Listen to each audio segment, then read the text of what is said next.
Și cu Cristoiu, bă, cum se mută la toate bărcile. M-au supărat unii. Păi vorbești de libertatea presei, de-aia apără tot. Uitați, doamnă, e alb aici. Unde e alb? Că e atâta gri și chiar pare negru. Da, ea în orice domeniu ea o ține pe ei așa. Nu, dar vorbești de libertatea presei. Dar vorbești de libertatea presei. Susții că o aperi, că ești un om, cum să spun,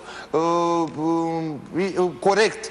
Dom'le, orice, libertatea presei, ca în Constituția Americană, da? De dreptul la liberă exprimare. Și te bucur că îl arestează pe unul și spui că așa merită. Păi, nu.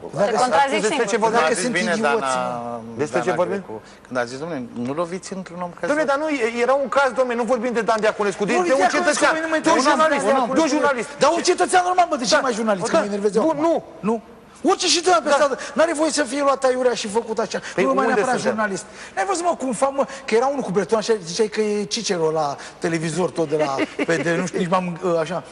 Dom'le, n-am tăiat salariile, le dăm pe cât muncesc, pe cum, bă, oameni, cum poți să spui pe cât produc, pe Cicero? Da, nu știu cum îl cheamă, unul de la PDL, că toți sunt nevoși.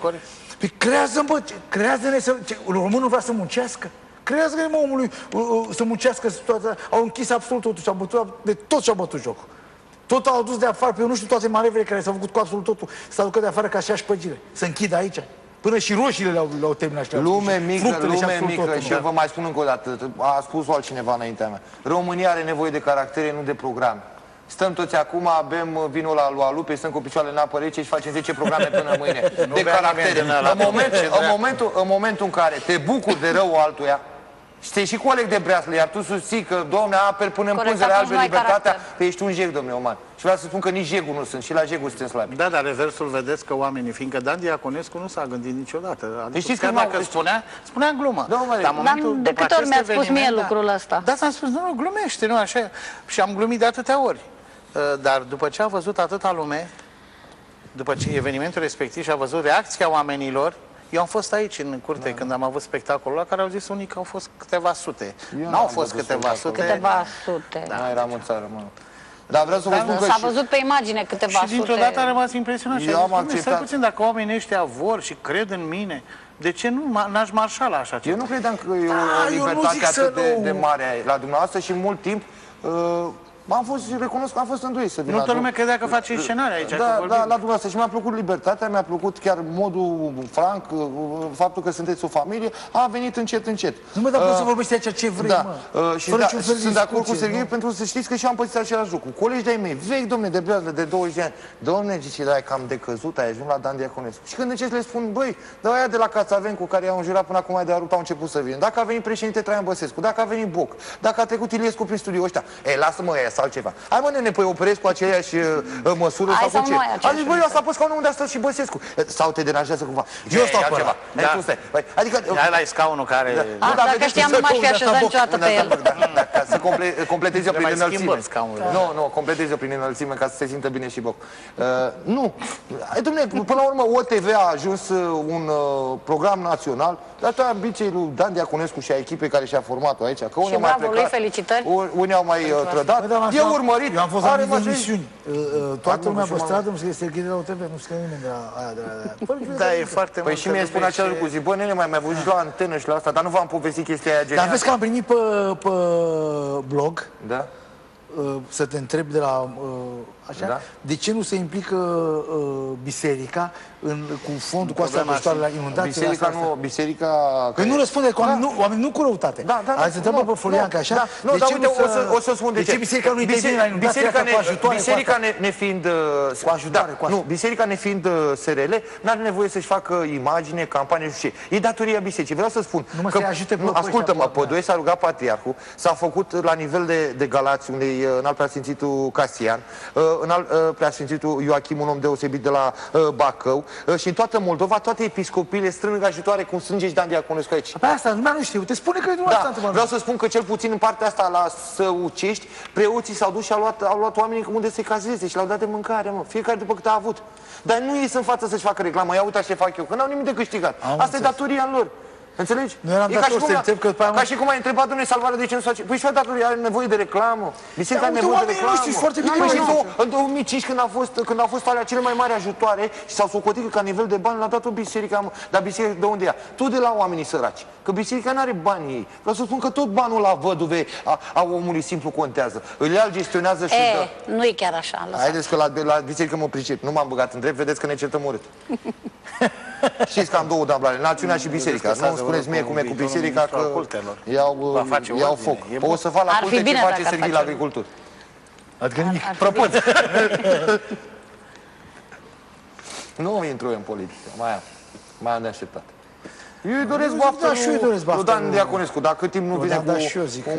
Trebuie să vină cu un proiect politic. Da, mă rog. Spune un telespunea Serghei, laudă și mă ta pe ăla bătrân al tău, că ăla a fost patriot și om de valoare. Păi să știți că a fost patriot, ăla audio, păi vreau să vă spun că a fost unul dintre singurii intelectuali. Lumea se întoarce în trecut și... Nu, a fost unul dintre singurii, eu spun eu, ca să nu zic că Serghei că laudă pătasul. A fost unul dintre singurii intelectualele autentice ai Partidului Comunist Român. Vreau să spun că la nivel de relații internaționale rupea tot, dar el a venit și a fost primul după 64 când s-a făcut desprinderea de Rusia. El a susținut, dacă vreți, comunismul ăsta național, a venit cu partea națională, a pus înainte românul, a avut, adică a fost un om exemplar și ies documentele. Acum și există cărți în care spune că Paul Niculescu în Mizil n-a făcut rău nimănui și din potriva a făcut bine. Și spre fericirea și spre inteligența lui, la momentul în care a văzut că Ceaușescu ia razna, s-a retras. El, de fapt, la ultimele ședințe, era chemat cu forța. Nu, eu știi când am așa, când nu știi că n-am o relație prea bună cu el așa, datorită ce făceam. Mie mi-a plăcut când l-au pus ăștia în CPUN după Revoluție, când a zis, nu stau, că acolo și a plecat. Adică o chestie care am mers cu ea, nu pot să fiu om în partea asta. Dom'le, am fost comunist, eu așa merg că până la moarte a spus că a crezut. că este socialist utopic, tu trebuie să știi. Socialist utopic, dar le-a crezut în valorile astea, spre deosebire de Ion Iliescu, care după discursul ăla în care a spus că au întinat valorile comunismului, a devenit democrat. Nu, mai zic, domnule, am fost socialist, ce am făcut am crezut și a fost vertical și a fost până la capăt. Că putea să fie un ligău al lui Iliescu, stea bine mersi. Dar Iliescu l-a băgat și un pic și la bulă, da? Asta e l-a băgat pentru că l-a ajutat foarte mult. Păi da, știi că orice bine nu rămâne nepedepsit. În momentul când apăreau inundații în vremea lui Ceaușescu, se simțea în fiecare familie, al fiecărui ministru, că este o situație. Nu era așa. Pe Iurca la pe pereți, dacă nu dormea cu zile, domnule. Și nu se rezolva. Dar pe ăștia mai puțin, pe prim secretarul ăla și pe armată și pe organele din zona respectivă. Pe cum dacă spunea un primar, cum a spus ăla că nu știe culorile, pe cred că le executa pe loc. L-ai văzut pe ăla cum spunea? Da. Eu nu știu ce ai portocole, pe cum... Era o culoare seacă. Da, era o culoare seacă. Ce mai cauți acolo, băi, dacă nu știi care sunt culorile? Bă, da, ce tupă avea să spună... Iar el, conform fișei postului, pentru că primește bani, e obligat să cunoască acest lucru. La cutremur mergea și spunea, dacă nu-i scoateți în 2 ore, vă arestez. Da, nu te jucai. Așa mergea. Eu v-am spus, acum lumea începe să uite, știți că așa e natura umană făcută, părțile rele se estompează și ne aducem aminte. Iar nu ăștia, băi, comunistilor, da. băi... Asta e, uite, comunist de-al dracu. Dar așa făcea eu, mergi la cutremur. Și făcea, s-auzea acolo, venea, în 2 ore nu l-a scos, vă arestez. Nu, dar eu ce vreau să vă spun, părțile rele încep să-i stompeze. Nu-și mai aduce lumea aminte că tăia curentul, că stăteai la copite și rămân lucrurile alea bune. Uite, bă, construi. Ei, acum vin specialiștii și știți cum e descrisă perioada de lui Ceaușescu? Nu e dictatură. E regim autocratic de dezvoltare. Adică, știți cum e, câteodată trebuie să faci lucrurile și prin forță. Vedeți că istoria după un timp se va discuta. Nu, dar trebuie să faci lucrurile și prin forță. Să vă spun nu știu că timp se va spune altceva. Domnul Mari, vreau să vă întreb, știți cum s-au urbanizat marile orașe? Ori printr-un dezastru, da? Ori prin incendii sau lucruri provocate. Pentru că, dom'le, hai să spunem, București arată ură, da? Te duci la oricine, dai de o băbuță care are 100 de metri acolo. Nu poți să faci bulevard. De ce? Păi, baba zice, dom'le, pământul meu nu mă interesează. Unele lucruri sunt făcute cu forță. Păi, ăla de ce și-a dat foc capitalei? Deci, sunt lucruri. Ei, Ceaușescu prin forță, dacă era într-un regim democratic și avea toată viziunea asta, păi nu punea nicio cărămidă la Casa Poporului, dărâma cineva jumate de București. Băi, Florian, pe cum poți să mergi tu ca președinte să-și ceară o bătrână bani și să spună banii ăștia în buzunar? Pe asta merge acolo când faci șmeri, să pui capace. Pe cum să dea așa răspuns de pe hai mă, ce draia, acum e? E bătaia de joc ce se întâmplă, mă. Cum ce? Pe cum să vorbești așa? Pe ce ai cerea banii lui din buzunar? A solicitat ca președinte. Iau glumă de vapor. Păi faci, fă glume, nu cu noi ce fă glume, că nu se spără nimeni. De vapor, nu? Dar nu te duci la o amărâție care să vai de capul roșu să le faci o asemenea glumă. Mă, fugi de aici, în portretul politic al lui Traian Băsescu sunt astfel de... Hai, nu uitați aia cu mă Asta nici nu mai ține de portret politic, ține de cei 7 ani de acasă. Aia nu mai contează, bă, dar într-o asemenea situație nu te joci cu oamenii. Sunt într-adevăr el într-adevăr... Probabil că amizat că nu va apare astfel de situație. Ați văzut că nu e bine a plecat. Ați observat-o... De lângă femeie.